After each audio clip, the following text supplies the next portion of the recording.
For as long as most fans can remember, Tottenham have lived in the shadow of their North London neighbours, Arsenal.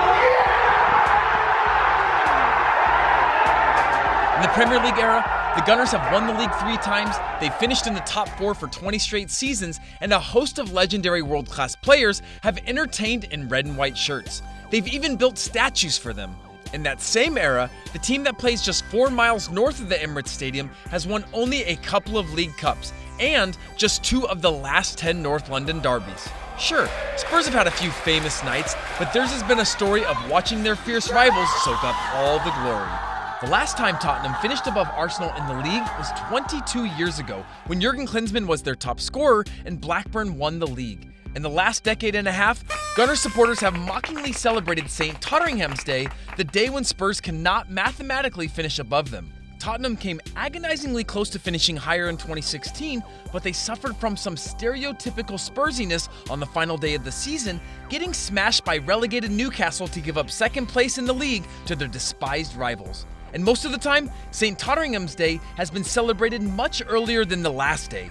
Tottenham have been mathematically unable to catch Arsenal by March on 4 occasions since the turn of the millennium. But this season, for the first time in over 2 decades, it looks likely that Spurs will finish above Arsenal. In fact, the cancellation of St. Tottenham's Day might be confirmed at White Hart Lane in the North London derby.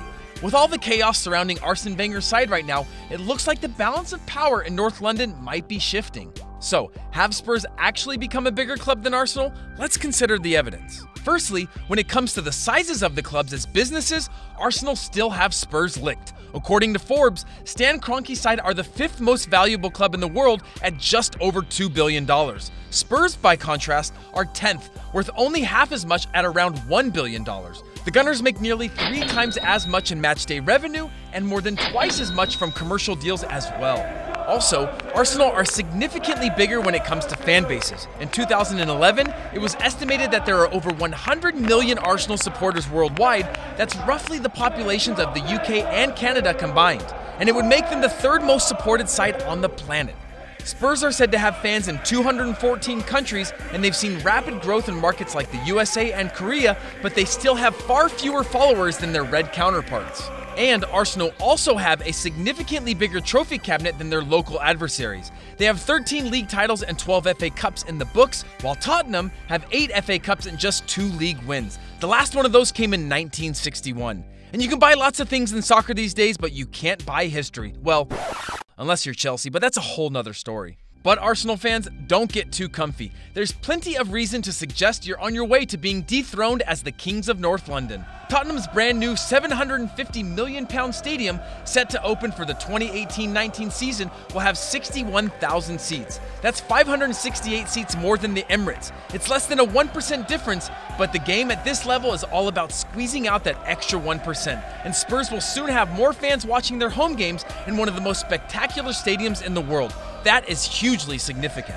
And when it comes to the talent on the field, Tottenham appear to have the edge these days with their incredible youngsters. 21-year-old Dele Alli has already achieved more than Cristiano Ronaldo did by the time he was that age, and he could easily command a 9-figure transfer fee if he's sold on. And 23-year-old Harry Kane is one of the best English striking talents in decades, who also boasts a massive price tag, thanks to the way he's been nurtured by the club.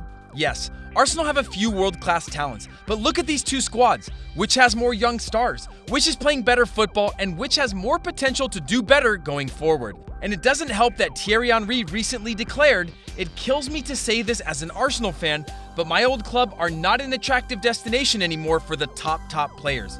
And which manager is doing bigger things right now? Mauricio Pochettino with his thrilling style and incredible potential for growth, or the tired and unpopular Arsene Wenger? Make no mistake, Tottenham are consistently bossing it on the field, and they have everything in place to eclipse their biggest foes. Just like Manchester City have emerged from the shadows of their red neighbors to become a global force, Tottenham might have already tipped the balance of power in their direction.